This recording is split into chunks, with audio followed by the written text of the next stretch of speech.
Good morning. Today's look inside video features this Fox 40 RC Deluxe ball bearing engine. As you can see, it's a part number 24098.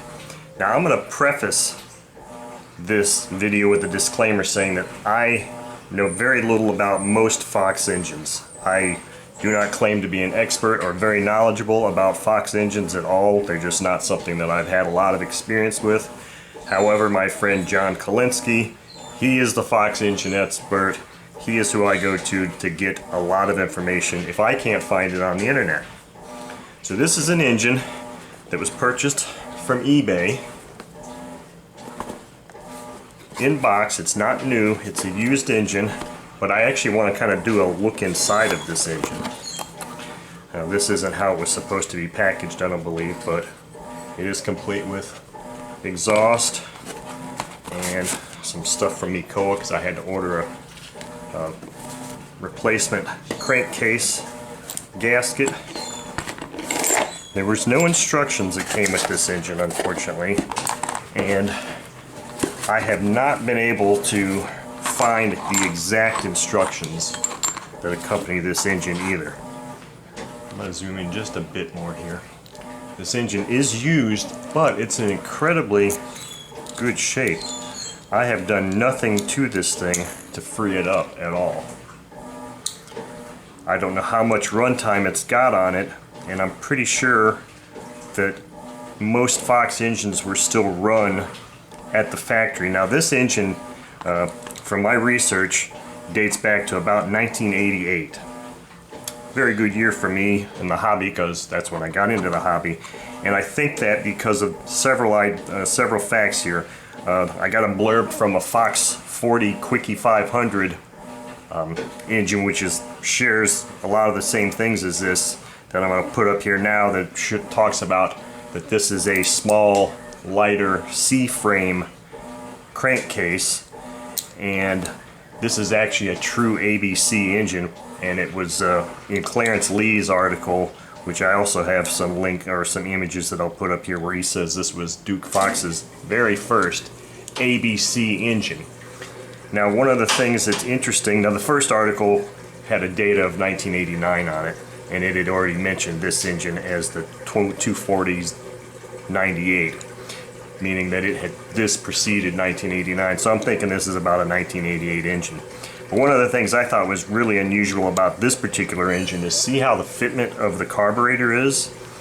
A lot of Foxes have that big flat saddle mount, but this one has what I would call a more traditional carburetor mounting, which I thought was interesting. And of course this is the deluxe version, so it comes with the back plate, which actually this comes off and this engages directly into, actually it's this part. There's two different back plates. See, this back plate here has got some cutouts in it that actually engage in the crankshaft, which is really interesting. Let me see if I can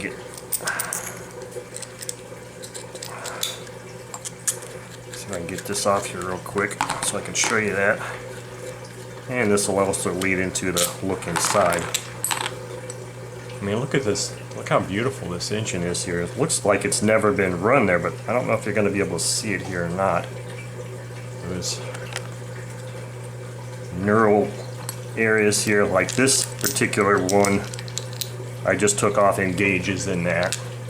Likewise, so does the back plate for this particular spinner engages. So you just take that thing off, and now the back plate of the spinner becomes the thrust washer, which I think is super cool. But anyway, let's get into opening up the rear cover of this and maybe taking off the head. I'm not sure how much I'm going to do here. Now, being that this is an American-made engine, I'm sure these are standard cross points, and it is interesting that those are all cross point screws.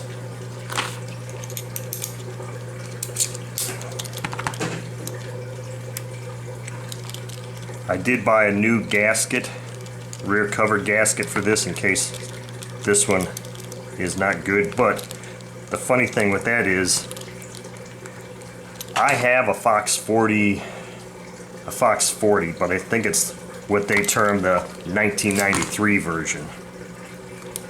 And it's got the saddle mount carb. It's one that I featured on a video that a friend, Scott, had given to me. Nice running engine.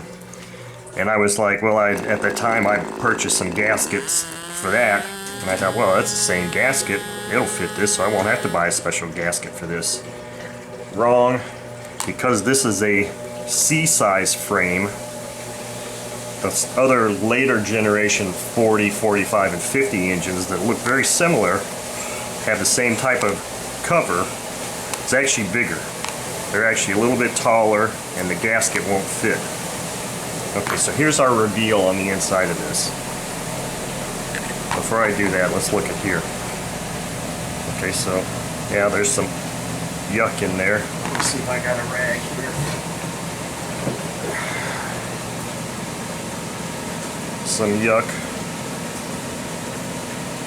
See how this gasket comes off intact. Okay, that gasket's intact, sort of. This little thing broke out on it, but I just want to see if I can... I mean, because looking at the front of the bearing, you'd think, well, this engine's going to be completely pristine, but why does this look like this in here?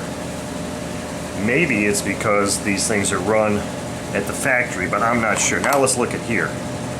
Look at that. That's interesting.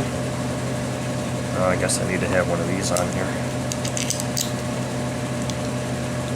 What is this green tint?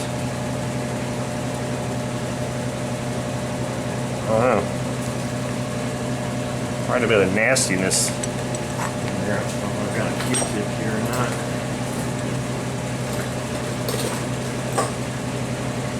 I don't have any clean Q-tips, but I might need to go get one because there's all kinds of crud inside here. Maybe what I can do is just go flush this with some alcohol.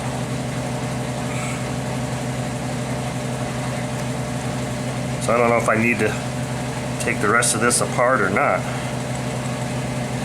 I'm gonna go and see if I can just do a quick alcohol flush on this, and then we'll take it from there.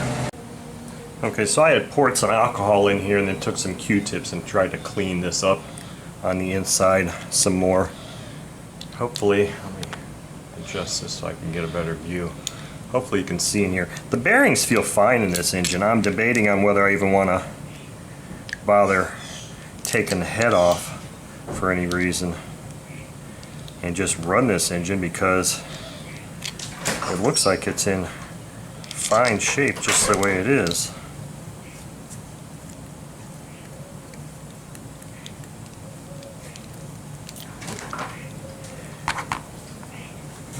In fact, I'm just going to put a little bit of 3-in-1 oil in here to kind of maybe help disperse that alcohol a little bit more. Tracking in dirt. Okay, here is the engine fitted with the exhaust, the spinner, ready to go out and maybe be run for the first time. I mean, in this, as I look at the LCD screen, this thing looks brand new. Maybe it was run at the factory one time and that's what resulted in the gunk back here and then the front bearing looking perfect. I don't know. It is a true ABC engine, so, and I couldn't find any instructions on it. I'll treat it like an ABC break-in, I guess. Now, I have a top flight wood prop here at 10.7, and the one thing I did notice is that maybe somebody did try to run this, because this spinner had been cut out or ground out with a file, it looked like. And even with this thin, an APC wouldn't even come close to fitting in here. Even with this thin wood prop, and I'm using a wood prop just because of the fact that it's more of a nostalgic and more time period correct. And I'm using a 10.7 because that's all I could find in this size. I had a Zinger 10.6, but I don't know that I would really rather go with a brand new prop. But anyway, so I had to actually use the file to file out some of this a little bit more.